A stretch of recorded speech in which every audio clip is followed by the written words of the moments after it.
when you have lots of iron, so plenty of iron stores, and in your serum it looks okay, but your erythrocytes don't put it in the right place.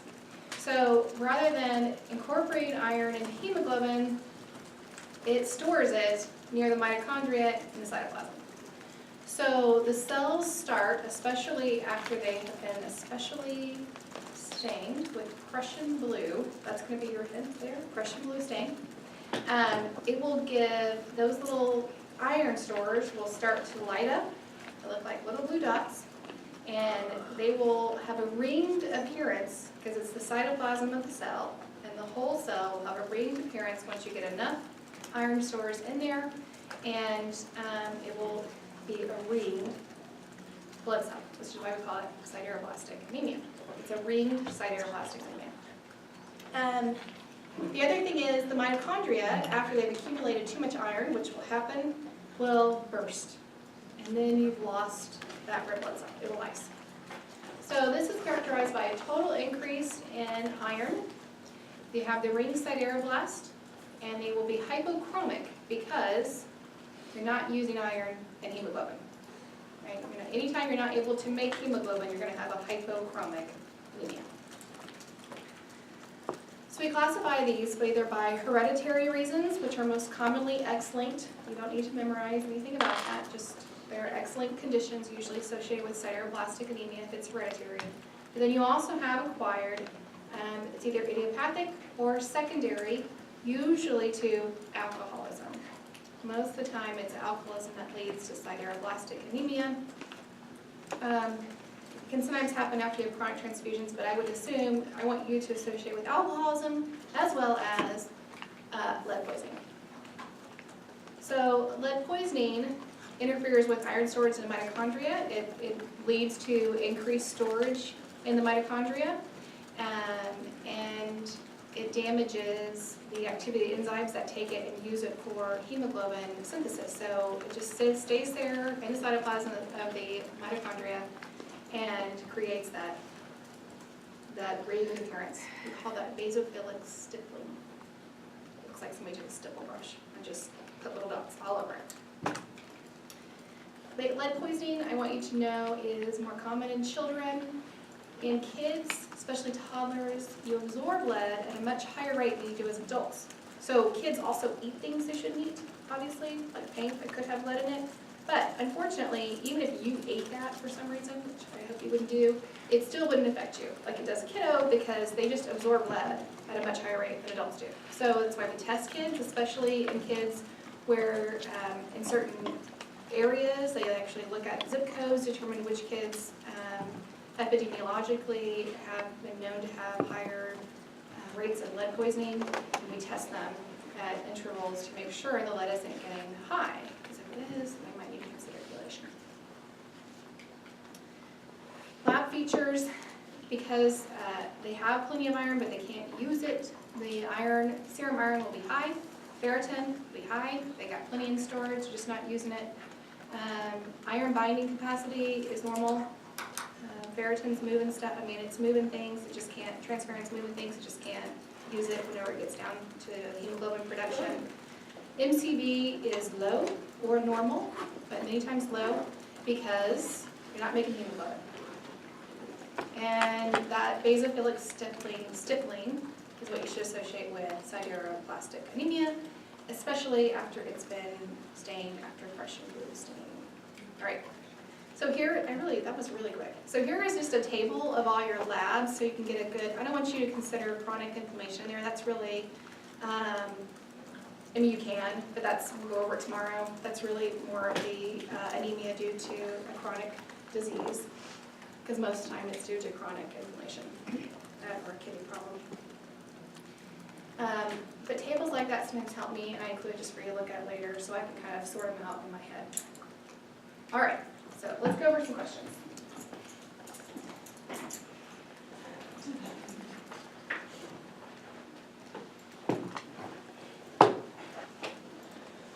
Now that I know what I'm doing here.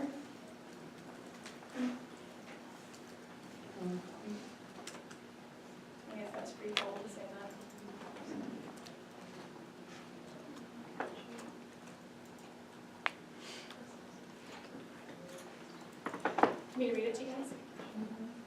40-year-old female says she feels tired all the time.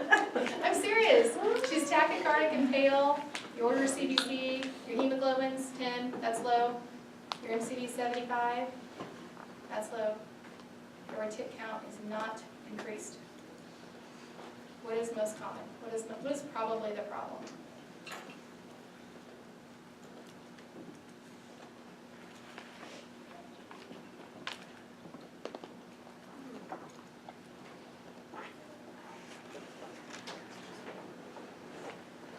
Are you guys answering this?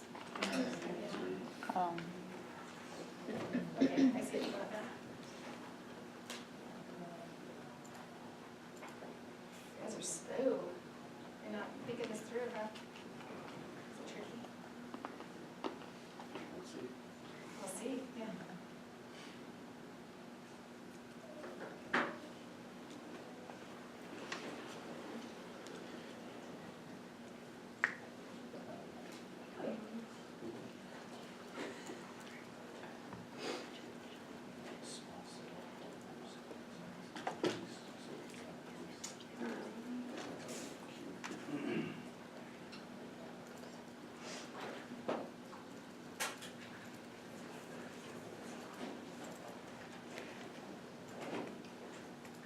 I really can't tell how many people are answering.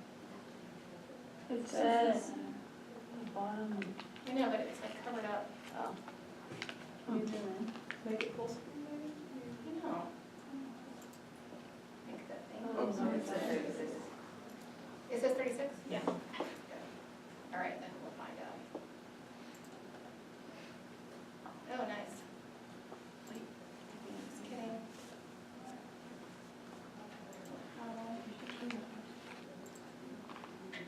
All right. So you guys got this mostly right. It is an iron deficiency anemia.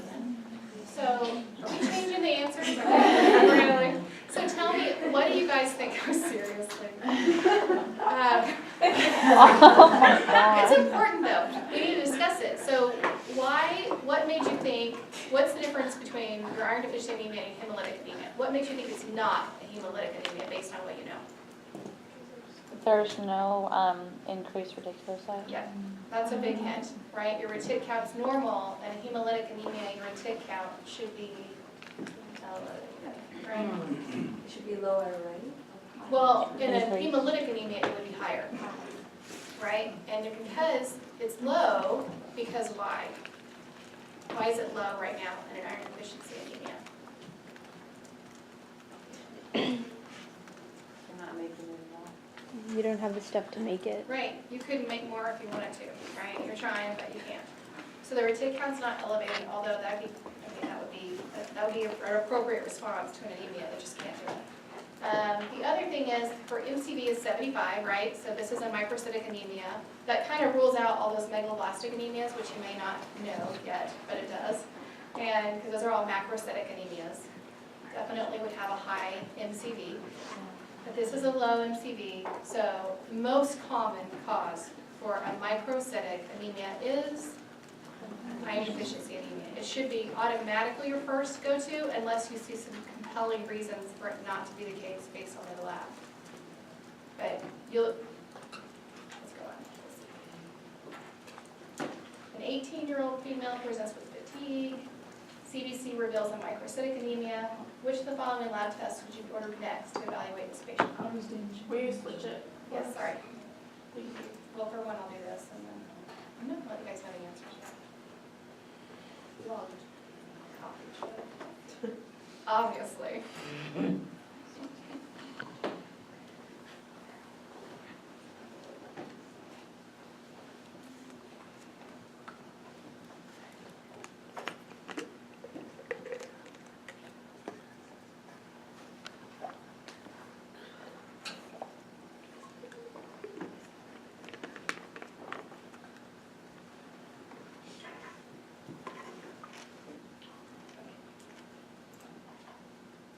Very good. You guys know this one. Do your ferritin. You don't want to go straight to a bone marrow biopsy. This is going to be. Take that back.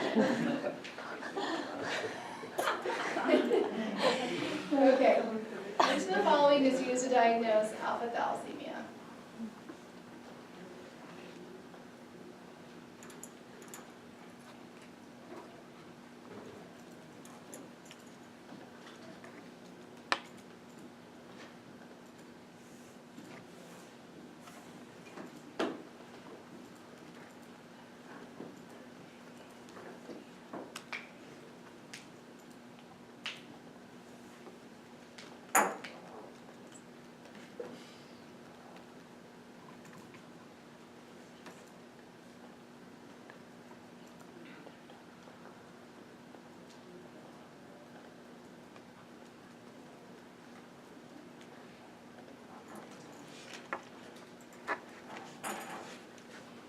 Yeah. So, you guys crack me up. Okay. So the electrophoresis is definitely your determining test on any thalassemia, right? It's gonna tell you between the thalassemias what you're dealing with. It's a very specific test. And the Prussian blue stain, what is that for? Sideroplastic. Yeah. That's gonna tell you that one.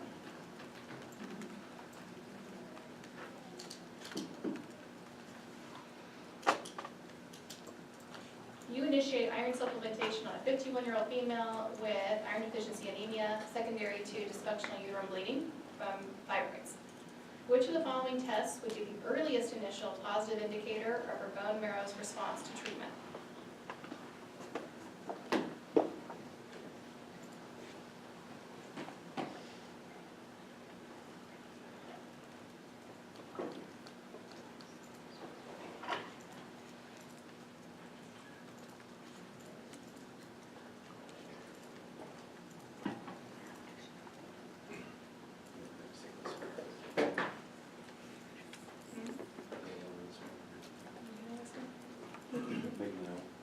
Oh, he did? I did too.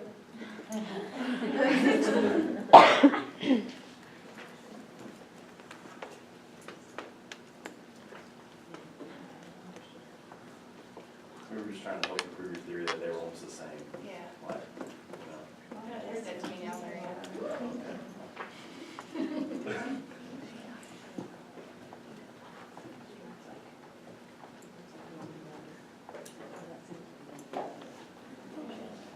We good? Let's see. There you go, you guys are a quick study. Increase retic count, right? As soon as your body gets iron, it says put it to use. So ferritin won't happen for some time because it's already in deficiency. It's gonna make cells until it catches up. And then it will start to replenish the ferritin stores, but that will take some time. And definitely we know that your indices won't, H and H won't change for 2 months, right? So that's